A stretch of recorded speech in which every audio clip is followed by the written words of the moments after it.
Na aula passada eu fiz uma distinção entre dois tipos de revelação. Aquilo que a tradição cristã chamou de revelação natural e a revelação propriamente dita, que é aquela que nós conhecemos, que chegou através dos profetas e através da encarnação. E disse para vocês que a revelação natural consiste numa certa expressão do verbo divino, quer dizer, da sabedoria divina, através das próprias criaturas físicas. Quer dizer, o mundo físico ele é visível aos nossos sentidos e ele manifesta uma ordem, ele manifesta uma série de qualidades que, na medida em que nós nos utilizarmos da inteligência para sondar essas qualidades, alguma coisa da sabedoria divina chega até nós. Tá? E a revelação propriamente dita, que nós poderíamos chamar de sobrenatural, é aquela que deriva de uma espécie de intervenção milagrosa de Deus na história, na natureza, e que exige de nós, em contrapartida, um ato de fé, já que a nossa razão não pode sondar, pelo menos na totalidade, os conhecimentos que são revelados por esse meio. Tá? Então, uma coisa é a sabedoria divina tal como está manifesta no céu, na terra, nos animais, nos vegetais, na vida humana e etc. Uma outra coisa é um segundo plano de ação que Deus infunde na natureza e na história, tá? A partir da história da salvação tal como nós conhecemos, passando pelo dilúvio, passando pela história de Israel e culminando no fenômeno da encarnação, paixão, morte e ressurreição de Nosso Senhor. Bem, o instrumento da apologética é fundamentalmente a razão, a inteligência. Ela toma os dados da revelação, quer dizer, os artigos da nossa fé, a apologética toma como pressuposto. Não é objeto dela tratar desses assuntos. Ela pressupõe esses assuntos. Quem vai tratar desses assuntos para estabelecer, desdobrar, desenvolver a doutrina, estabelecer os dogmas, é um outro tipo de teologia que não é apologética. A apologética parte do pressuposto dos dados da revelação para poder, através da razão e da inteligência, fazer a defesa desses dados perante as heresias, os ataques, as críticas que a nossa fé pode vir a sofrer por meio do mundo, por assim dizer. Então, o instrumento fundamental da apologética é a razão, é a inteligência. E a gente precisa entender bem o que é isso, para que a gente possa, aprendendo as regras fundamentais pelos quais a razão humana funciona, para que nós possamos penetrar nas várias ideologias, nas várias heresias, nas várias opiniões humanas, e conseguir, de algum modo, defender a nossa fé diante dessas ideias que muitas vezes são elaboradíssimas e sofisticadíssimas.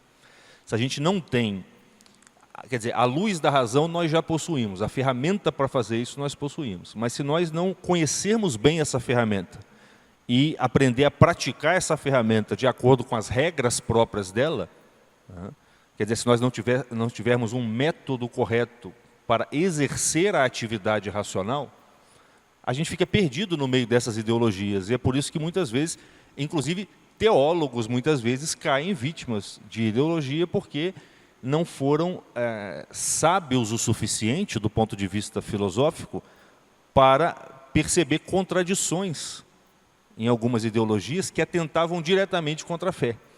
O sujeito não percebe isso, ele acaba adotando, incorporando na sua teologia algumas ideologias, como Pierre de Chardin fez com o darwinismo, incorporou o darwinismo na teologia cristã. Não que o darwinismo se oponha totalmente à visão cristã, mas na sua totalidade, no que ele tem de premissa fundamental, ele se opõe, assim como a gente conhece a teologia da libertação, que fez a mesma coisa com o marxismo, tentando misturar duas coisas que são, na base, inconciliáveis. essas coisas, essas confusões ocorrem ou por má intenção, quer dizer, pessoas infiltradas mesmo no corpo da igreja para produzir essas coisas, quer dizer, ou lobos em pele de cordeiro, mas muitas vezes acontecem também por uma falta de discernimento, uma falta de método para conseguir levar essa luz da razão até o terreno, muitas vezes movediço e obscuro das ideologias, das heresias, das opiniões que o mundo produz. Então, o primeiro passo da apologética é a gente compreender muito bem essa luz natural com a qual Deus nos dotou e pela qual nós vamos, de algum modo, aperfeiçoar o nosso conhecimento que vem pela luz da fé. Quer dizer, compreender bem a razão para que nós possamos, através da razão, compreender melhor a nossa fé e nos tornarmos capazes de defendê-la e, inclusive, de converter a visão de algumas pessoas que estão como que hipnotizadas por essas ideologias ou por essas heresias. No fundo, ideologia e heresia é quase que sinônimos. Ideologias modernas, elas nascem praticamente todas das antigas heresias. Então a ideia é que a gente fale um pouquinho hoje sobre a razão, sobre o que é a razão, o que é a inteligência, como é que ela funciona, o que é a verdade, se ela pode ser negada ou não. Porque um dos grandes problemas do século XX, isso já começa lá em 1900 com um sujeito chamado Nietzsche, e vai ganhando corpo e se intensificando ao longo do século XX todo, é a negação da própria razão. A ideia de que a razão não é essa luz natural que os homens sempre acreditaram que fosse. E, consequentemente, isso implica na negação do objeto da razão, que é a verdade. Se a razão não é essa luz natural que sempre acreditou-se, o objeto dela também não é isso tudo que nós acreditávamos que era. Quer dizer, a verdade não passaria de uma simples opinião, de um simples ponto de vista. E isso vai dar origem ao que a gente chama hoje, popularmente, de relativismo. O Nietzsche chamava isso de perspectivismo, a gente chama de relativismo. Que é a ideia de que não existe razão, não existe verdade, tudo, na verdade, as discussões humanas se passam sempre num campo onde cada indivíduo, com as suas preferências subjetivas e particulares, fica tentando enfrentar o outro, sem que nenhum critério objetivo possa existir para separar o joio do trigo. Só tem joio. E um debate nada mais é do que algumas pessoas tentando fazer o seu joio se passar por trigo. Dá para entender o que eu estou dizendo? E essa ideia de que tudo é opinião, tudo depende do ponto de vista, ela deriva de uma negação da própria razão e, consequentemente, da própria verdade. Durante a maior parte da história humana, até metade do século XIX, isso não era um problema. Isso não era um problema. As pessoas não negavam a existência da verdade e não negavam a existência de uma faculdade racional no ser humano. Vocês veem que o próprio iluminismo, que é uma tradição inimiga da igreja, sob a maior parte dos seus aspectos, endeusava a razão. Então eles aceitavam a autoridade da razão, eles não aceitavam a autoridade da fé. Só que um pouquinho depois do iluminismo, e isso era um movimento necessário, se você nega a fé, sobra a razão durante um tempo, mas daqui a pouco alguém vai vir e vai negar a razão também. Aí aparece Nietzsche, depois Freud, e um monte de gente fala assim, isso aí negócio de razão, de consciência, está por fora. A nossa razão é escrava de forças impulsivas, inconscientes, e no fundo está todo mundo querendo convencer o outro da sua própria opinião. O fato é que nem sempre foi assim, isso é uma coisa recente. Você vê que São Tomás de Aquino escreve um livro de apologética, chamado Suma contra os Gentios. O próprio título diz, é a Suma contra os Gentios. É um livro que ele está escrevendo para defender a fé perante as considerações que os pagãos ou os judeus, muçulmanos faziam em relação à nossa fé. E nesse livro ele não questiona em nenhum momento a autoridade da razão. A autoridade da razão é um pressuposto aceito tanto por São Tomás de Aquino, quanto pelos judeus, pelos muçulmanos e pelos pagãos. Então eles têm um terreno em comum, dentro do qual eles podem começar uma discussão sóbria, objetiva, de modo que um possa esclarecer para o outro algumas coisas. Estão percebendo? Você tem um terreno comum dado pela aceitação da razão. Então, assim, nós somos seres racionais, a razão é uma capacidade de compreender a verdade das coisas. Essa verdade independe do homem, ela é uma verdade objetiva, é a estrutura do próprio mundo. E se a gente direcionar nossa mente para essa verdade, os elementos as nossas opiniões, os nossos equívocos, em um momento ou outro serão resolvidos, justamente em razão desse critério, que é a própria realidade, que é a própria verdade. Então, esse terreno comum permitia que a discussão entre sábios de culturas muito diferentes, de religiões muito diferentes, ocorresse. Hoje nós não temos mais esse terreno. Hoje nós não temos mais esse terreno. Em alguns campos nós temos. É claro que se nós formos discutir com um judeu, com um muçulmano, a gente pode adotar esse terreno. Mas se nós formos discutir com um marxista, com um ideólogo de gênero, percebe? Com um psicanalista hoje, assim, no geral, que saiu da faculdade, com os professores de filosofia, os pedagogos, falando no sentido geral, eles não aceitam mais esse critério. Pelo contrário, a maior parte deles vai defender que não existe mundo objetivo, tudo isso aqui é produzido pela nossa mente, pela nossa linguagem, que inclusive você pode se autodefinir, autodeterminar aquilo que você é. Então, assim, não tem discussão, não tem como discutir.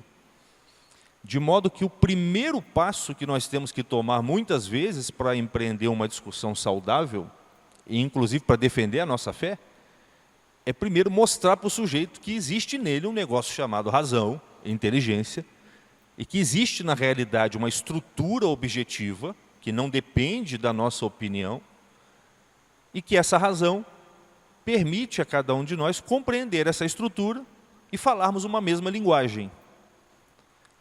Você ter que convencer o sujeito disso é muito difícil, porque isso é o pré-requisito de qualquer discussão humana. É quase como ensinar uma criança que ainda não está totalmente em posse das suas faculdades cognitivas. É mais ou menos assim. Você tem que trazer o cara para dentro do terreno onde a discussão pode, quem sabe, um dia começar. Mas, por enquanto, você está falando com um sujeito que está fora do campo onde qualquer discussão razoável é possível. Estão entendendo? Acho que vocês sabem do que eu estou falando. Por isso que essas discussões, no geral, terminam em gritarias, hostilidades, etc. Intervenções, Você vê, não existe mais debate, existem intervenções. Eles gritam até as pessoas ficarem quietas e esse tipo de coisa.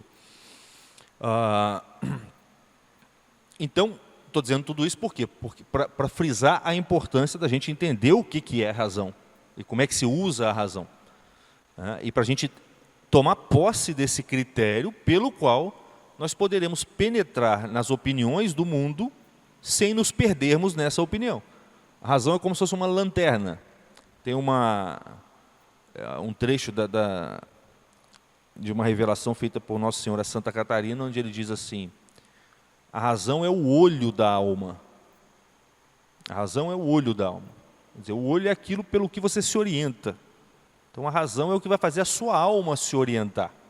E a alma se orienta em meio a quê? Em meio a opiniões, em meio a palavras.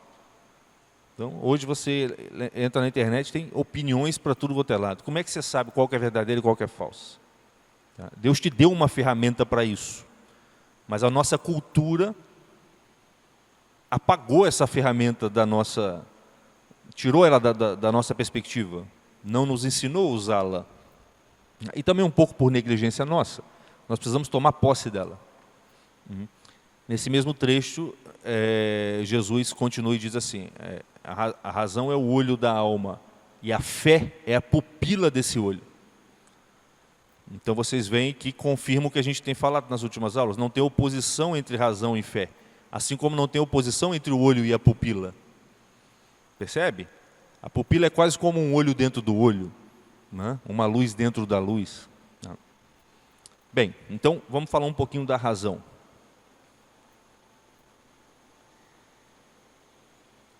Estou falando muito rápido? Não? Eu vim rápido, né? Aí pode ser que eu esteja falando no embalo da minha trajetória. Bem, tem uma passagem nos Atos dos Apóstolos, onde Pedro está com fome, né? E desce do céu uma toalha, né? Como que segurada assim, por anjos pelas quatro pontas, com uma espécie de banquete, vários animais ali, animais puros e impuros, né? Na distinção, para os judeus você tinha os animais impuros que não deveriam servir de alimento, e lá tem animais puros e impuros, répteis, aves, etc. E essa toalha com esse banquete baixa diante de Pedro, e vem uma voz e diz assim, Pedro, mata e come. Mata e come. E Pedro diz, não, eu não posso me alimentar com uma comida impura assim, etc. Aí a voz diz assim, o que Deus purificou, está purificado. Tem um filósofo, um santo, bem lá do começo do cristianismo, chamado Máximo, o confessor. E ele via nessa passagem um símbolo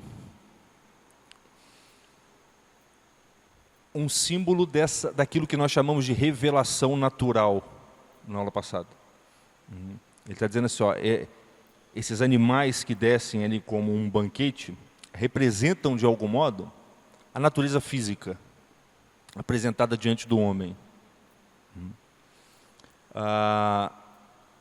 E a natureza física, ela é pura e é impura ao mesmo tempo, porque nós vimos que ela reflete algo da sabedoria divina.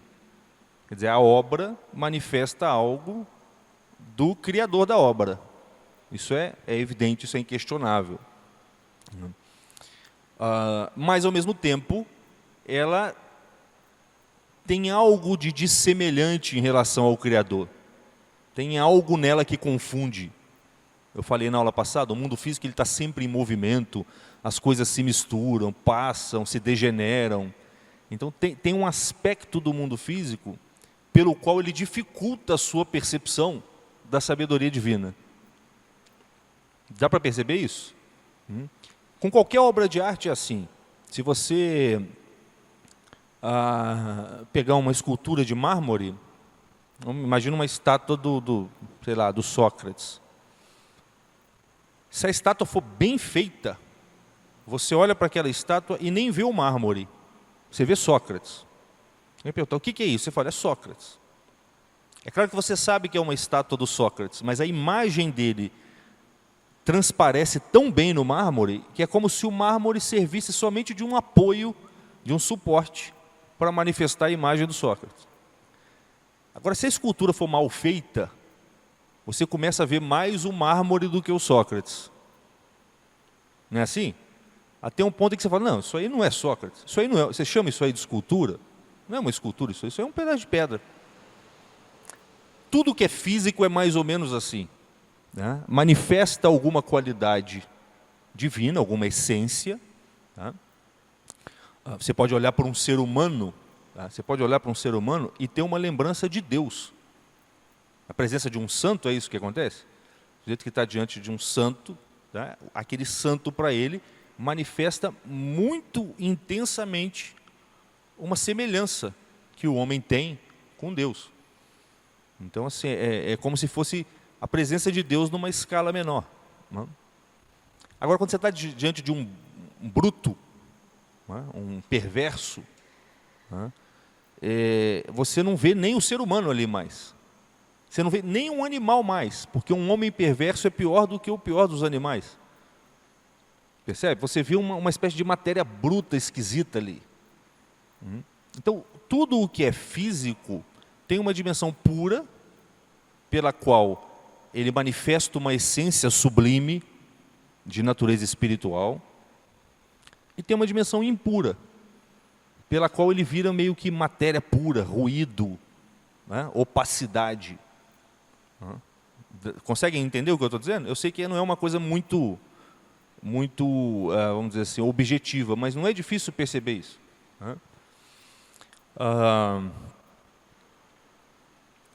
No geral, nós somos hoje, né, com a catequese que nós temos hoje, no geral, nós aprendemos muito bem o caráter impuro do mundo físico. Isso é bem evidente para a gente. A gente sabe que nós temos que nos purificar da nossa relação com o mundo físico, porque, no geral, a nossa relação com o mundo físico é uma relação que gera apego, gera vaidade, e a gente peca em razão de tudo isso, da carne, das nossas distrações, etc, etc. Então, a gente tem uma certa compreensão do que é a impureza do mundo material.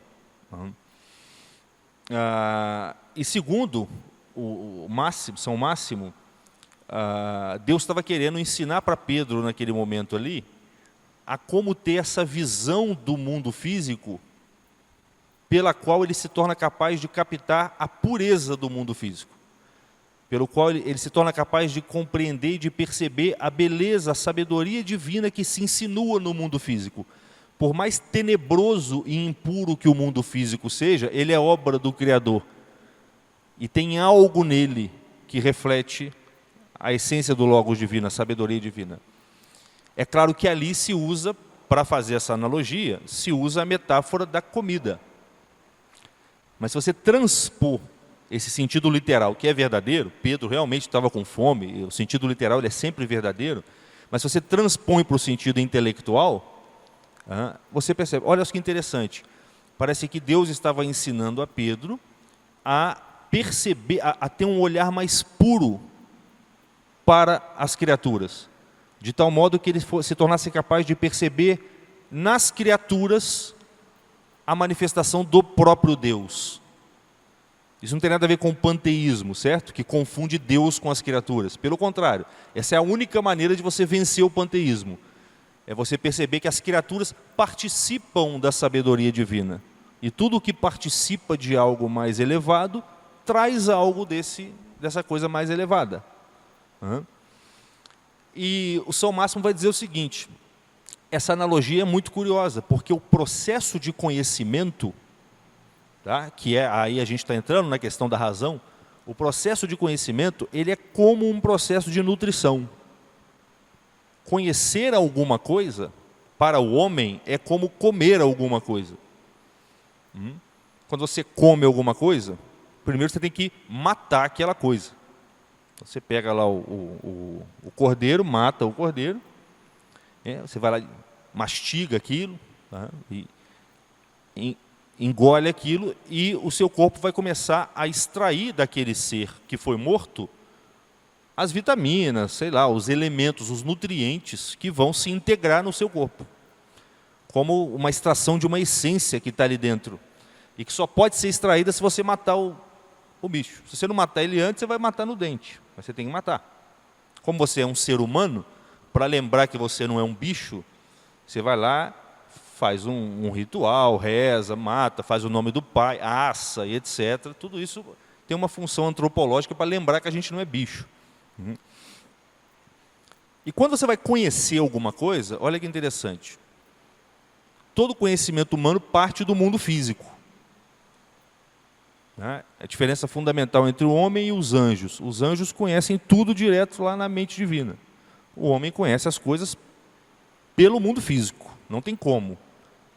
As coisas entram na alma humana, a princípio, não estou levando em conta aqui as moções divinas, que vêm pela fé, pela caridade, mas a princípio tudo entra no homem pelas janelas da alma, que são os nossos 5 sentidos.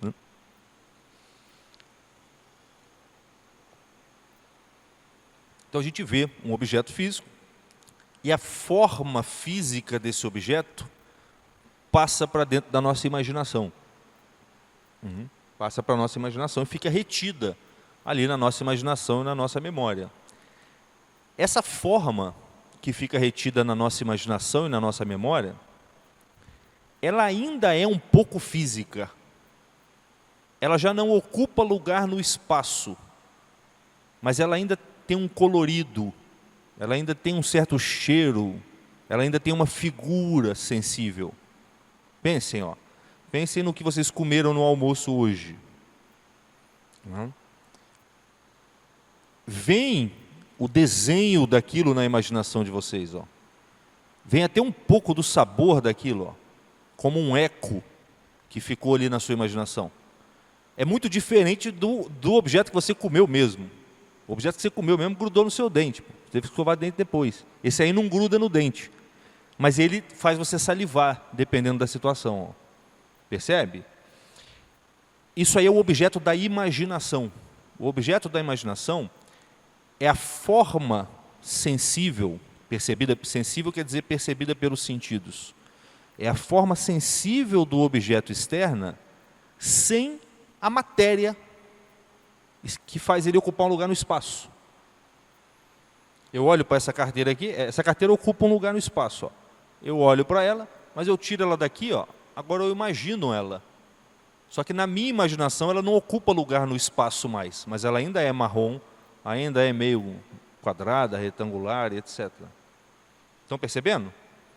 Então, a imaginação começa a matar o objeto físico.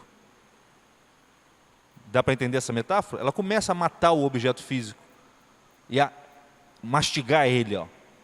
Esse processo, intelectualmente, a gente chama de abstração.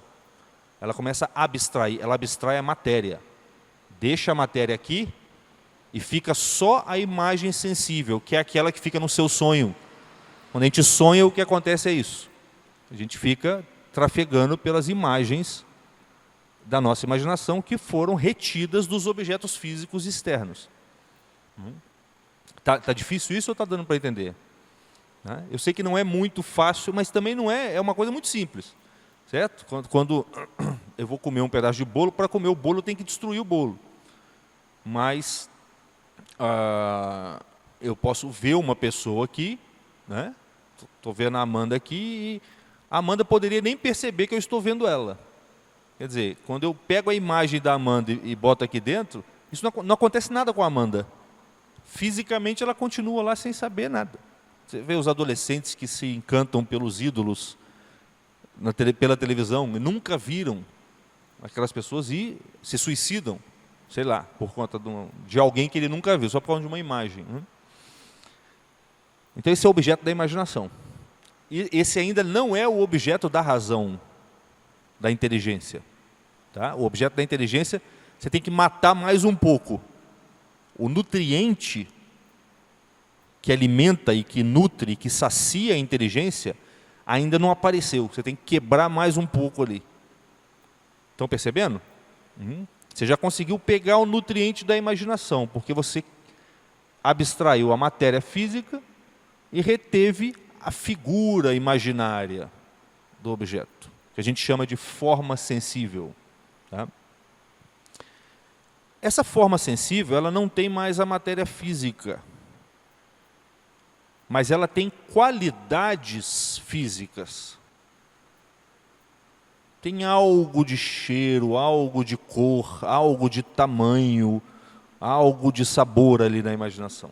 Então, ela ainda é meio física. Tá? Ela ainda é meio física. Quando você imagina um cachorro, você imagina um cachorro que você já viu. Ou num desenho, ou num filme, ou na sua casa, ou na rua. Ou um cachorro que você montou na sua cabeça, misturando vários que você viu. Isso é imaginar. Pensar um cachorro é diferente.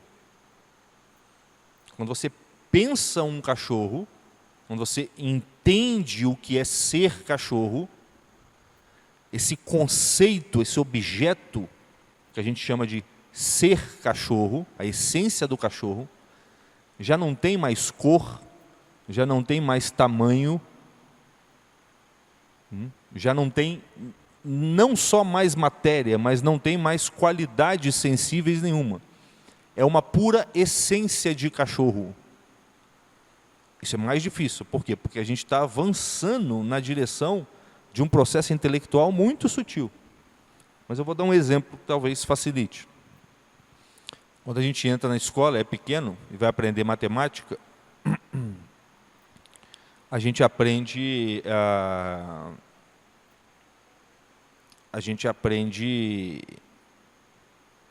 vai aprender a contar. Aí o professor pega lá, sei lá, 4 maçãs. Ó, temos aqui 4 maçãs. Eu tiro uma, ficam 3. Tiro mais uma, ficam 2. Aí você, legal, entendi. Aí depois ele faz com laranja. Por que ele faz depois com outra fruta? Ou com outro objeto? Para você entender que o importante ali não é o tipo de objeto, mas é uma essência que está se manifestando no objeto. Estão percebendo a pureza aparecendo? Olha que coisa... Isso é fantástico. O Santo Agostinho falava, isso é um milagre. Um negócio desse acontecer. O ser humano ser capaz de fazer um negócio desse. Você olhar para maçãs e não ver maçãs, mas ver o 4, o 5, o 2, coisa que um animal não pode ver. O animal só vê a maçã e nem sabe que é maçã. Percebe? Porque o conceito de maçã já é algo parecido com o 4, o 5, o 6. Ó. Aí o professor faz com laranja, depois faz com banana, aí depois ele faz com papel, bolinha de cartolina. Para você perceber, ó, não precisa ter 3 dimensões, pode ter 2 só. Depois faz no quadro, depois ele faz sem quadro, mas só com a imaginação. Joãozinho comprou 4 maçãs. No caminho ele encontrou a Mariazinha e deu uma para ela. Com quantas ele ficou? Não tem mais matéria física na sua frente, mas tem imagem. Ó. Tá? Até que você pode chegar num ponto, e no geral a gente chega, pelo menos em matemática, a gente chega no ponto de não precisar mais nem da historinha para ilustrar o problema. Percebe? Você vai estar lá uma conta, ó, tá? Uma conta terrível, assim, só número. Não está se referindo à maçã, à pera, à banana, a nada. Está se referindo diretamente àquelas essências que você começou a captar lá na maçã e na banana. Hoje, quando a gente fala de número, quando a gente faz uma conta hoje, a gente não precisa mais do suporte material para fazer uma conta. A gente é capaz de fazer uma conta olhando simplesmente para os objetos matemáticos. E se eu perguntar para vocês, onde que estão esses objetos matemáticos? Onde que está o número 2? A tendência é dizer, está na minha cabeça. Mas como é que está na sua cabeça se o número 2 que você pensa é o mesmo que eu penso? Percebe? O que pode estar na sua cabeça é um desenhinho do número 2, tal como o professor botou no quadro, tal como a gente escreve no papel. Mas o desenho do número 2 não é o número 2. Talvez isso possa parecer que não tem a ver com apologética, tá? Mas isso aqui é o pré-requisito para você pegar uma ideologia qualquer e falar assim, ó, aqui está o buraco do negócio. É por isso que isso aqui é falso.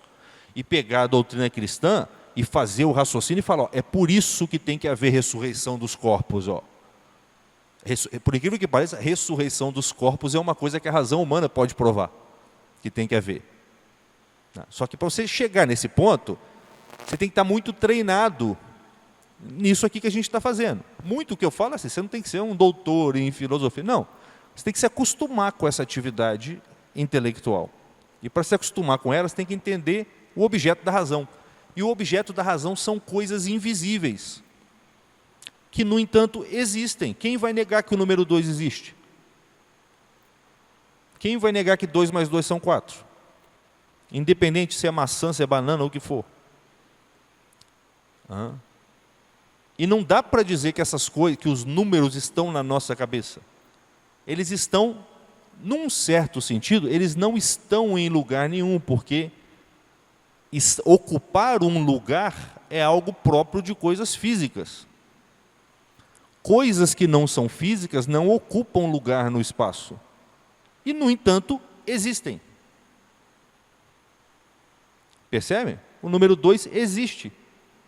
Ele só não ocupa lugar no espaço. Nem na sua imaginação.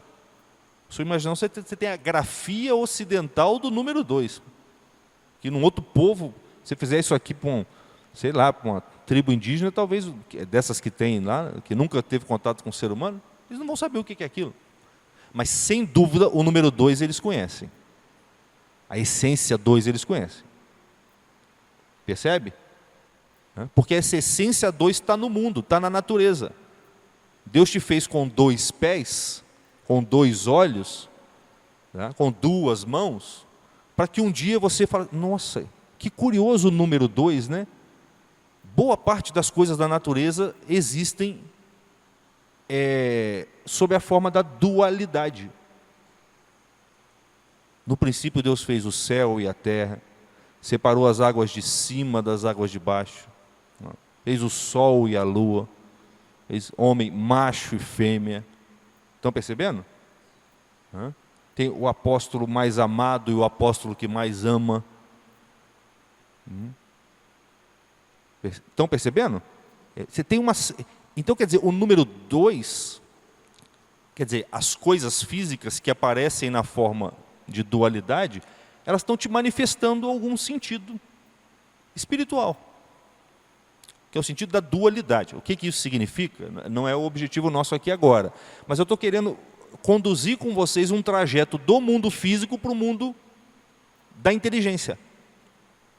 E isso é uma nutrição. Agora a gente acabou de matar mesmo o objeto físico e pegamos somente a essência dele. Aí a nossa razão foi alimentada, não somente a nossa imaginação. Isso é importantíssimo, por quê? Olha que coisa interessante.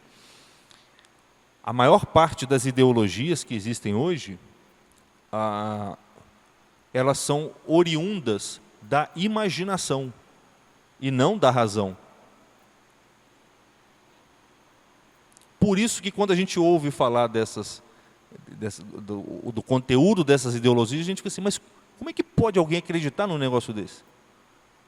Como é que pode o sujeito achar que... É o exemplo que eu dei semana passada aqui, que eu falei das pessoas que são contra o preconceito da espécie, né? Elas acham que não existem espécie e que nós podemos definir a espécie a qual nós pertencemos. Então o sujeito vai lá e acha que ele é um cabrito. A partir de hoje eu sou um cabrito, eu quero o meu direito de ser chamado de cabrito. Sei lá, não sei qual é o nome de cabrito, mas eu quero ser chamado lá com o nome de cabrito. E aí de você se referir a mim como um ser humano. Só que exigir o direito de ser chamado pelo nome de um animal, exigir que as pessoas te considerem um animal, é um ato próprio de animal ou de ser humano? Um animal pode exigir direitos? Não. Só um ser humano pode exigir direito. Quer dizer, no momento mesmo em que o sujeito afirma que ele não é um ser humano, ele exerce a sua prerrogativa humana de exigir direitos. Só que ele não percebe isso, porque ele não está no nível da razão. Ele não está raciocinando, não está mesmo, ele não está raciocinando. Ele está imaginando. E no mundo imaginário, você pode ser um cabrito, você pode ser um cavalo, você pode... Já viram no sonho? Eu estou conversando com você, daqui a pouco você vira outra pessoa, daqui a pouco eu estou sobrevoando, a gente está em outro lugar. É o mundo do sonho, é o mundo da fantasia. E boa parte das ideologias que existem hoje se baseiam em fantasia. Não era assim na época dos padres apologistas, nem na época de São Tomás de Aquino. Isso é uma coisa muito recente. Então o nosso trabalho hoje é um pouco pior, porque a gente está tendo que aprender a usar a razão, porque nós também somos vítimas de uma educação que já ofuscou a presença da razão na nossa alma.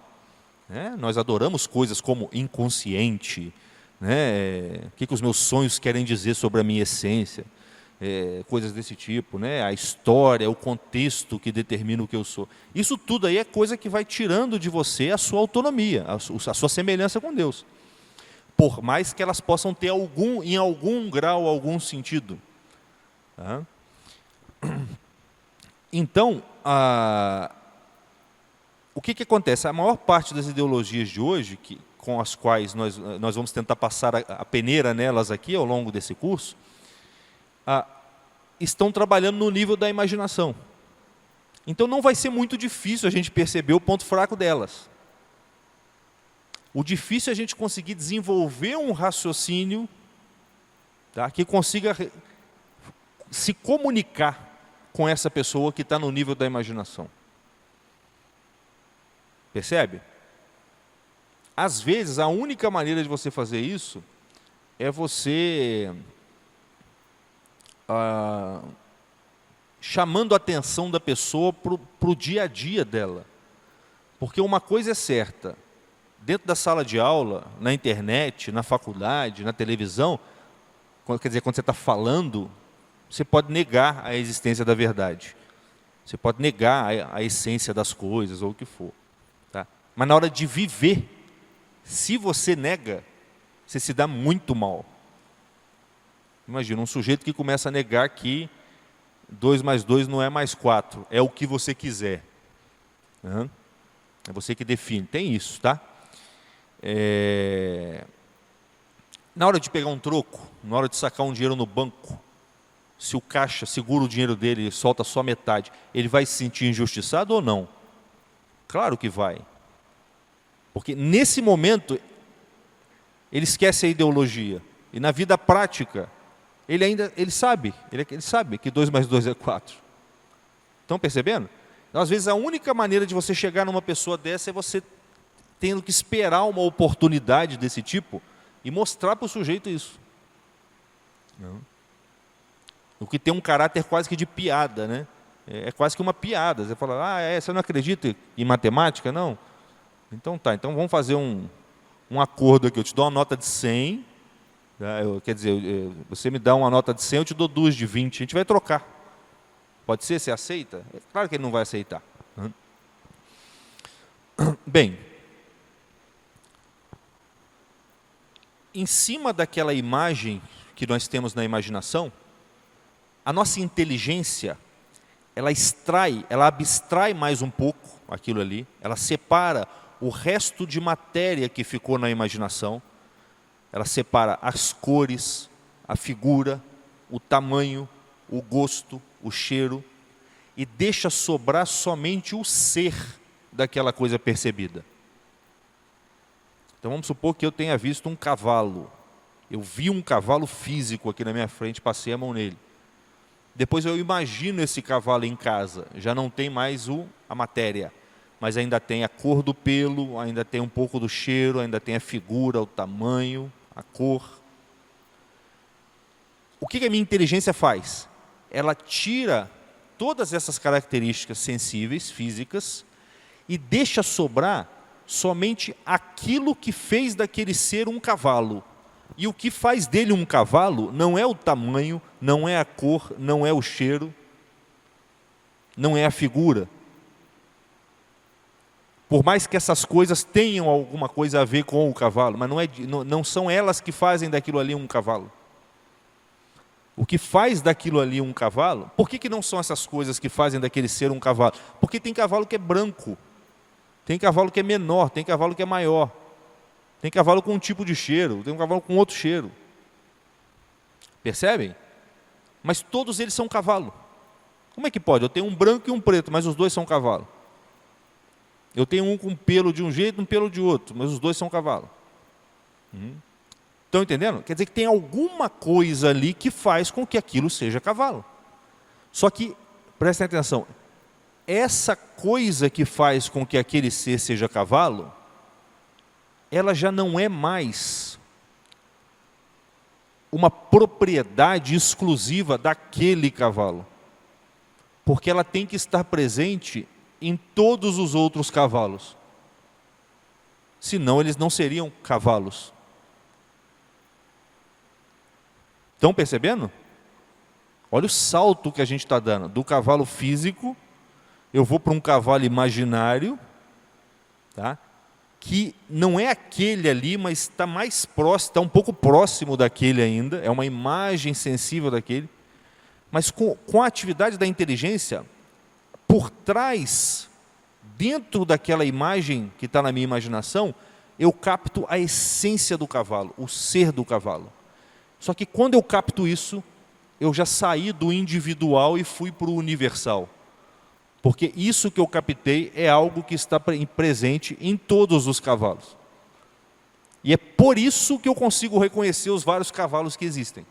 É isso que me faz olhar para um cavalo e falar, aquilo ali é um cavalo. Quer dizer, é um cavalo, tem ser de cavalo. Estão compreendendo? Então, o objeto da inteligência não é uma forma sensível, colorida, bonitinha. É uma forma inteligível. Quer dizer, é uma coisa que você só entende, mas você não visualiza. Você não visualiza ela, nem com os olhos, nem com a imaginação. Você contempla ela. É uma coisa tão sutil que a gente, quem está entendendo bem o que eu estou falando, vai perceber assim, é uma coisa que você entende, mas no momento em que você entende, ela parece que foge um pouco de você. No entanto, a gente está fazendo isso todo dia. Se a gente não fosse capaz de fazer esse tipo de abstração, nós não viveríamos como seres humanos. No momento em que você conversa com alguém no seu emprego, você está o tempo inteiro saindo do mundo físico e indo para o mundo das essências. O tempo inteiro. Ninguém conversa só se referindo ao mundo físico. Como quem fica apontando, ó, isso, este banco, este chão. Não, a gente conversa com as pessoas e a gente fala, nossa, mas as pessoas são curiosas, né? Às vezes elas buscam tanto a felicidade como se a felicidade estivesse nos automóveis ou nas festas. De que automóvel você está falando nesse momento? Você não está nem imaginando o automóvel quando você fala isso. Você está se referindo à essência do automóvel que você captou. De que felicidade você está falando nesse momento? Você está se referindo à essência da felicidade. A gente faz isso o tempo todo. E, inclusive aqui eu estou fazendo isso o tempo todo. E o milagre é que a gente entende. Fica um pouco difícil quando a gente começa a falar desse processo. Mas exercer o processo de usar a inteligência é uma coisa cotidiana que a gente faz todo dia. No entanto, de umas décadas para cá, as universidades se converteram em lugar onde nós vamos para fingir que isso não existe. Não é brincadeira. Elas se converteram nisso. Você entra na faculdade e o professor vai falar, hoje nós vamos entender que a razão não existe, que a verdade não existe. Eu falo isso por quê? Porque eu já dei aula ensinando isso para os alunos. Antes de eu me converter, eu ensinava isso. Eu me lembro de aluno dentro de sala assim, como assim, professor? Você quer me convencer que um cavalo não é um cavalo? E eu falo, é exatamente isso. Que um cavalo não é um cavalo, é você que chama ele de cavalo e começa a achar que existe um cavalo ali. Eu ensinava isso. Então, quando eu falo que é isso mesmo que a gente aprende na faculdade de filosofia, etc., eu estou falando literalmente mesmo. É isso que a gente aprende. E isso faz do mundo uma esquizofrenia, onde nada é nada. E faz do ser humano cada vez mais um animalzinho, onde o que vale é o grito mais alto. É claro que isso vai conduzir a humanidade para a barbárie. Qual a única maneira de voltar a isso? É claro que a gente tem que rezar, tem que fazer tudo isso. Mas lembra do que eu falei de São João Crisóstomo? Ele falou, em tempos de degeneração extrema, assim, nem milagre resolve. Você faz milagre na frente da pessoa, ela não vai acreditar. Assim, ele fala, é o uso copioso da palavra que resolve. É você aprender a usar a razão, o logos, a lógica divina. E a razão é a capacidade de perceber a essência das coisas. E a essência das coisas é a verdade de cada coisa. A essência das coisas é a verdade de cada coisa. É você olhar para uma mulher e falar, é uma mulher. É um processo de aceitação. A inteligência é uma capacidade que nós temos de fazer, como diz o Joseph Pieper, a inteligência é uma passagem para o mundo real. Ela é um instrumento que você tem pelo qual você acessa o mundo real. Se você começa a duvidar disso, você está se enlouquecendo. Você está se enlouquecendo. Eu vou parar por aqui para não ficar muito extenso e para ouvir o que vocês possam eventualmente querer falar. Aí, na próxima aula, a gente já vai começar a atacar algumas teses do mundo contemporâneo. A primeira dessas teses é justamente essa. a verdade não existe. A razão não existe. A gente vai tentar usar a razão, quer dizer, usar a nossa capacidade de perceber a essência das coisas, da realidade, para mostrar como que essa tese é furada, como que ela não se sustenta. Tá? Esse vai ser o nosso primeiro objeto. Por quê? Porque ele é a base de todos os outros. Se a gente não for capaz de argumentar, hoje, se a gente não for capaz de explicar, de provar para o sujeito que a razão existe, que a verdade existe, que não tem como fugir disso, a gente não consegue provar mais nada, porque todo o resto depende disso. Se o cara não acredita em verdade e em razão, não adianta você argumentar contra a teoria da evolução, contra a ideologia de gênero, contra o aborto. O cara vai simplesmente falar, não, aquilo ali não é um ser humano, é um monte de células. Aí você tenta argumentar, você bota dado científico, você usa a lógica, o cara não aceita. Por quê? Porque lá na base está o problema, ele não acredita mais em razão, ele nem sabe o que é a razão mais. Então, por isso, eu vou começar atacando as teses que questionam a autoridade da própria razão, que é um instrumento que a apologética se utiliza para poder defender a nossa fé e atacar aquelas ideologias que são danosas para a humanidade, tá? E para a própria fé. Deu para entender? Tá? Como esse encontro aqui não tem duração, a gente vai voltar nesses temas. Então, não se espantem, nem se assustem se parecer muito difícil às vezes. O importante nessas aulas é ficar com aquela impressão assim, eu acho que eu entendi do que ele está falando. Eu não vou conseguir explicar para alguém, talvez. Esse é o ponto. A aula de teologia e filosofia, você tem que sair assim. Tá? De uma palestra você não pode sair assim, porque você nunca mais vai ver o cara. Mas de um curso você tem que sair assim, porque é igual musculação. Você vai na academia, você fica um pouquinho inchado no primeiro dia, né? Mas você não vai ficar, o resultado final vai ser laborioso. Então, assim, tentem continuar vindo e tenham paciência, porque é um processo de nutrição.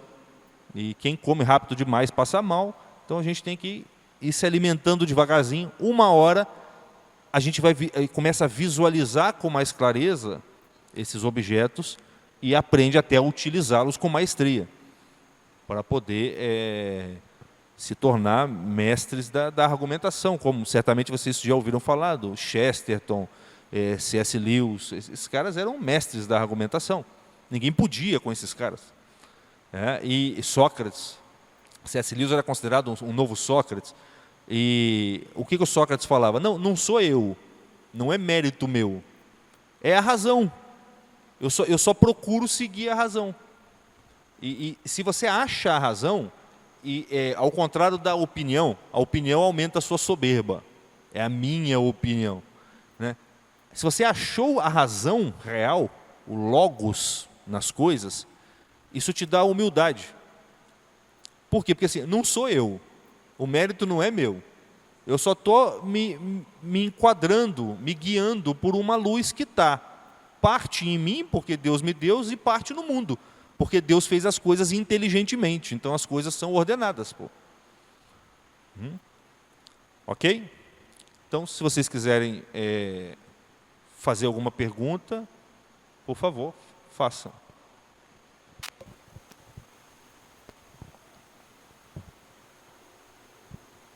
Às vezes ninguém quer fazer, também não é um problema, tá? Fiquem à vontade. A gente espera um pouquinho